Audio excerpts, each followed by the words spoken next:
следващите минути ще ви срещнем с една дама, чието призвание и професия е подобряване благосъстоянието и качеството на живот на съвременния човек.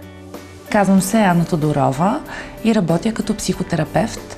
От ноември 2015 съм в България. Преди това прекарах 10 години в Щатите, където завърших магистратура по клинична психотерапия.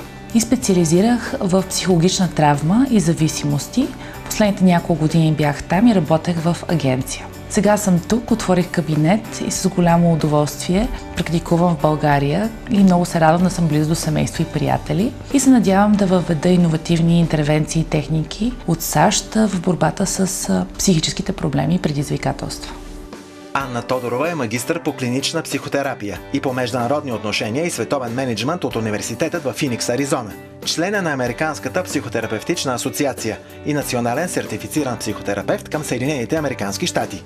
От края на миналата година развива лична практика в България с акцент подкрепа на емоционалното здраве в моменти на свръхнатовареност, стрес или периоди на затруднения и сътресения. Проблемът с паническите атаки заема голяма част от професионалното ежедневие с пациентите.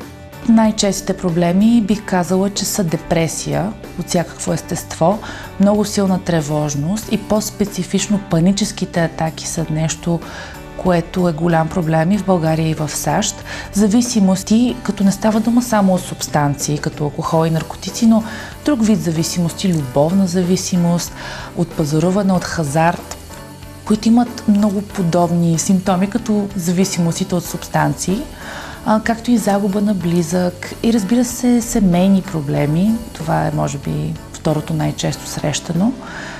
Проблеми с децата и така нататък. Симптомите на паническа атака са разнообразни, но най-често срещаните са усилено сърцебиене, завиване на свят, гадене, сковаване на челюстта.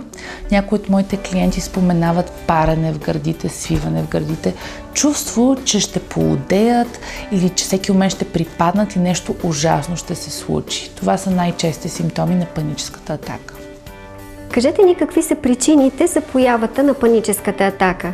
Проблеми в работата, страх, ще успее ли да си платят тока този месец, страх, че брака се разпада, ниско самочувствие, всякакъв вид страхове и проблеми, но нито едно от тях, и поне рядко, е живото опасно. Но тялото реагира по един и същ начин. Мозъкът не различава между физическа, животоопасна ситуация и нещо, което е потенциално опасно, като да не можеш да си платиш наема, например. И реагира по един и същ начин. В началото на паническата атака най-важното нещо, което трябва да направим, е да повярваме. Да повярваме, че това, което ни се случва, не е живото застрашаващо, от паническа атака не се умира и че това, което ни се случва, са всъщност грешни сигнали от мозъка. Мозъкът дава сигнал, че ние сме в опасност и нашата задача е да си повярваме, че ние не сме в физическа опасност. Тази мисъл, че нямаме някаква рядка болест и че нещо ужасно не се случва, много често е достатъчна, за да спре паническата атака. Следващото нещо, което аз съветвам клиентите да направят, е да успокоят пулса и дишането. При паническата атака се отделя адреналин и сърцебиенето става ускорено. Разбира се, защото, както казах, тялото се подготвя да се бори с някакъв звяр, който ни гони, въпреки че той не съществува. Също човек има плитко дишане и има презасищане на кислород, което всъщност води до замайване на главата. Затова е хубаво човек да успокои пулса, като поеме около 15 дълбоки глътки въздух, като направи коремно дишане, т.е. нека корема да се изпълни с въздух, не само гърдите, да брои до 5 докато вдишва и до 7 докато издишва и по този начин да успокои малко тялото. Друг метод, ако наистина се чувствате, че изгубвате контрол, е хубаво да намокрите лицето или дланите с ледено студена вода. Това ще даде сигнал на тялото да се успокои. Трето нещо, което може да се направи, е човек просто да се заземи. Да се попита какво чувам, какво виждам в момента, къде се намирам, да сложи нещо в устата си, да хапне, за да даде сигнал на тялото. Не съм в опасност, ето виж ям.